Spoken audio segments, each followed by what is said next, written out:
Which of the following electronic configuration belong to the main group elements. Now बच्चों, इन questions को करने के लिए सबसे पहले आपको ये पता होना चाहिए कि मेन ग्रुप एलिमेंट्स होते क्या।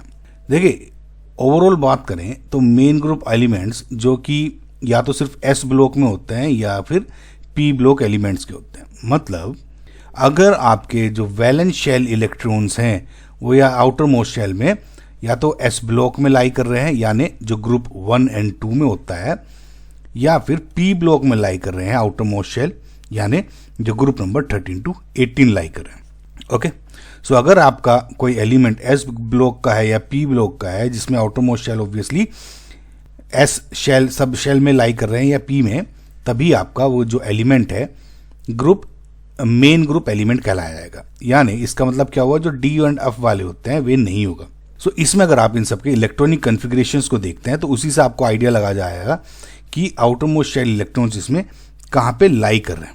सो पहला नियोन 3s1 इसमें ऑलरेडी दिख रहा है कि जो आउटर मोस्ट शेल है वो 3s है, एक इलेक्ट्रॉन इसमें भरा गया। ऑब्वियसली दिस इज करेक्ट, यानी ये सही है, आपका मेन ग्रुप एलिमेंट कहलाया जाएगा।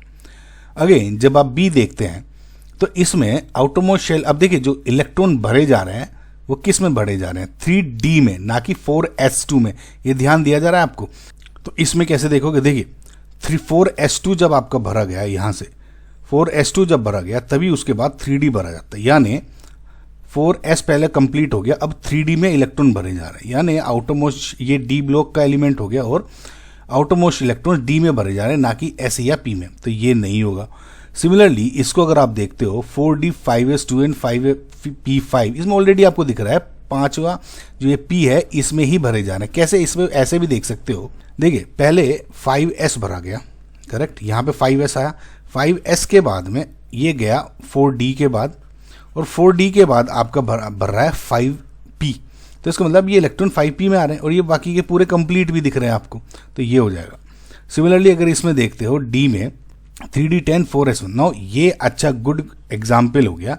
नाउ ये बिकॉज अगर आप देखेंगे तो ये कॉपर का एग्जाम्पल है ना। ना कॉपर में आपको पता होगा जब इलेक्ट्रॉन बढ़ते हैं 3d9 4s2 तो ये एक इलेक्ट्रॉन यहाँ से लेके इधर आ जाता है ना, तो 3d10 4s1 तब होता है। ये इलेक्ट्रॉन 3d में ही भरे जा रहे हैं, बस एक एक्स्ट्रा इलेक्ट्रॉन ले लेते हैं, यानी जो लास्ट इलेक्ट्रॉन भरा गया वो डी ऑर्बिटल में ही भरा गया। ये ध्यान रखना चाहिए आपको, जरूरी है बहुत। ओके, तो इस वजह से ये डी गलत हो गया। अब अगेन इसमें फिर से देखेंगे तो ये हो गया ये भी गलत। तो इसका मतलब क्या हो गया, जो करेक्ट आंसर इज आपका ऑप्शन नंबर ए एंड सी, यानी option number 2 is your correct answer. बहुत बच्चे अगर इसको ध्यान से नहीं देखेंगे ये वाला एग्जाम्पल तो डी लगा के आ जाएंगे, जो कि गलत हो जाएगा। तो आपको इस तरह देखना है, क्योंकि मेन ग्रुप में इस तरह का अगर एग्जाम्पल आ गया तो कंफ्यूज करने के लिए आता है। तो फिलहाल आपका जो करेक्ट आंसर है इज ए एंड सी, यानी ऑप्शन नंबर 2।